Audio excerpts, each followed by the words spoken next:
Thanks, Alex. So I want to talk about a different lens in terms of how we're looking at change and communication specifically, and how to de-risk your transformation. So the absence of one key resource at your executive table could be quietly costing you far more than you realize.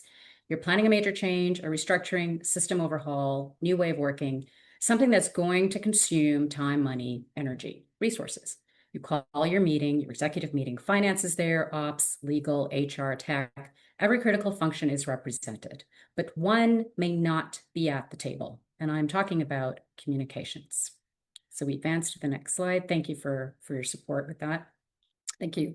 So at what point, key question, at what point does communication usually get brought in? If we had time for more interactivity, I would pose, enter your answer in the chat. But typically when we look at a process or path, and as shown here, this is high level for illustrative purposes. So we have a trigger, business case, approval, project initiation, implementation, announcement, rollout, adoption, etc. At what point in this process, in this path, is communications typically brought in? Okay, next slide.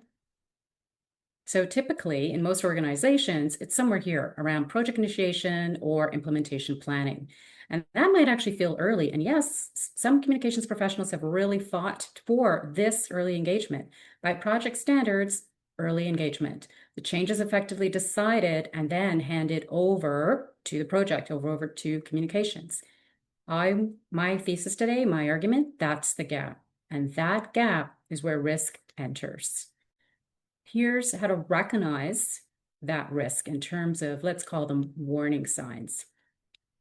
So think of this in two buckets, external and internal. So for external, you're going to look at your data, historical data in two categories, external and internal. External, it's were there any reputational risks as a result of former changes? Take a look at your NPS score, your Net Promoter Score. What is that score looking at in terms of trending? What were customers saying as it related to previous change? And then internally, you're going to look at your internal data. So these are key points such as your employee survey results. What was the engagement score? What were they saying? So what were the common themes that were collected as it relates to managers as communicators and communication itself as it relates to engagement? And then look at your HR data. What is the attrition telling you? What is the story here?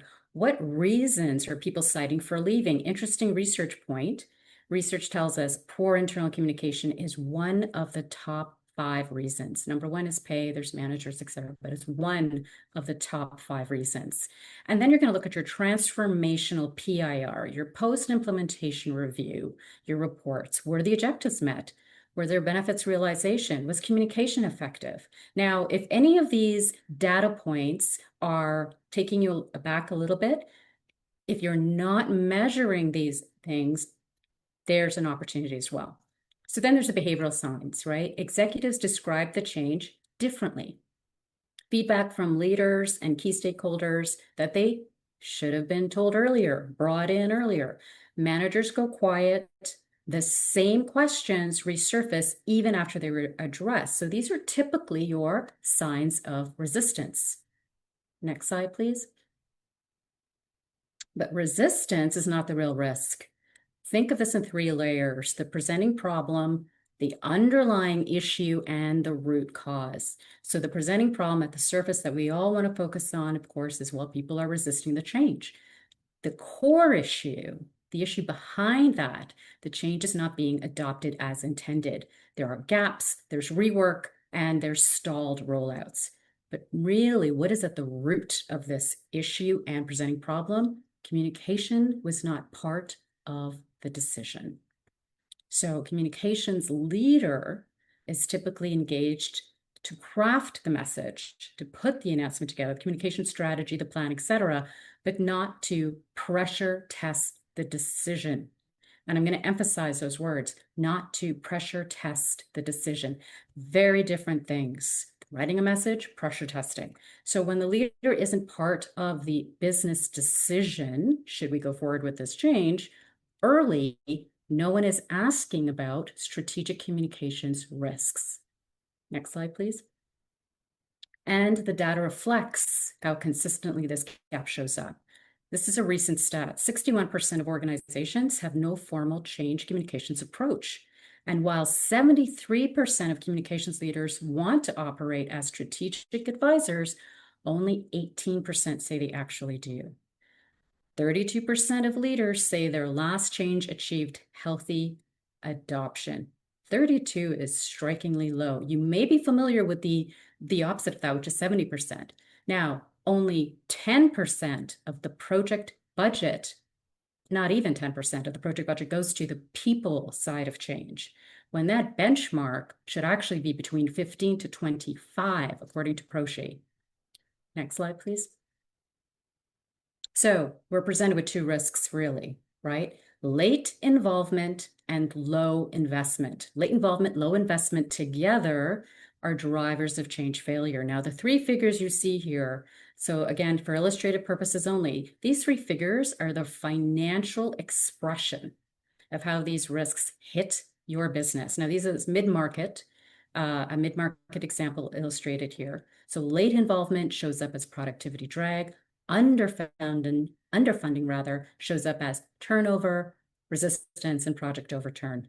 And these are just some figures. Again, mid-sized organization, illustrative purposes only. There are calculators actually available for you specifically to input your numbers. And we also at Cansulta have calculators as well related to each of these tracks today. Next slide, please. So the fix. So the fix is a seat at the table, essentially, to pressure test the decision at the very onset. And I've highlighted here the trigger. So whatever that trigger may be, it's brought to the business. This is what we need to say. The communications leader needs to be at that table, partaking in that decision. Now, there's three action steps here I'll highlight. Early involvement, so discuss the communication risks along with your financial, legal, operational, and people risks before approval. And I'll get into some clear questions you can ask in support of this first action step. Second, increase the investment, allocate accordingly, fund the capability, own it, time and budget. And then measure. I alluded, if you didn't have those earlier data points I reflected on, it's important to have that measure, because then you can have a proactive approach to tracking any kind of early detection signs as you're tracking adoption. Next slide, please. Okay, so here are 10 questions to ask before you greenlight any change. And I'll just go through these quickly, but you can take a screenshot of this if you'd like. So change load. What else are we asking the audience to absorb? What is the capacity for more change? Yes, these are communications questions. Current sentiment. What does our most recent employee data tell us? Historical narrative. What have we already said? What have we already said? That's very, very important, publicly or internally, that this could contradict. The people risks. Is it in the best interest of our people? What will it cost? Manager readiness. Downstream implications. Downstream implications. What consequences haven't been surfaced? Who is impacted, and can we engage them early? And then, of course, we want to look at reputation and brand. Does this align with our values? Does this align with our values? External narrative. Could this become a public story? So here we're being preemptive, proactive. Disclosure boundaries. And then, of course, timing and sequencing. Of course, we have to ask, is now the right time?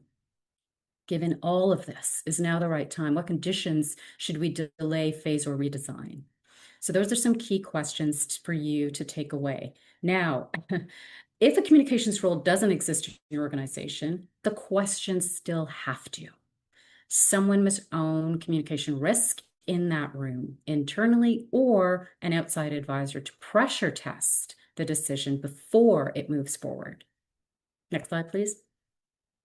So, to wrap up, communication deserves a seat at the table from the start of transformation, not as a support function that translates decisions. So I'd like you to think of this as the equivalent of hiring an architect after the building has been framed, and then being surprised when the structure doesn't hold. So organizations that manage change most effectively recognize communication not as a support function, but as a strategic capability, one that contributes to the business decision behind the change. and then how that change is understood, accepted, and implemented. Thank you.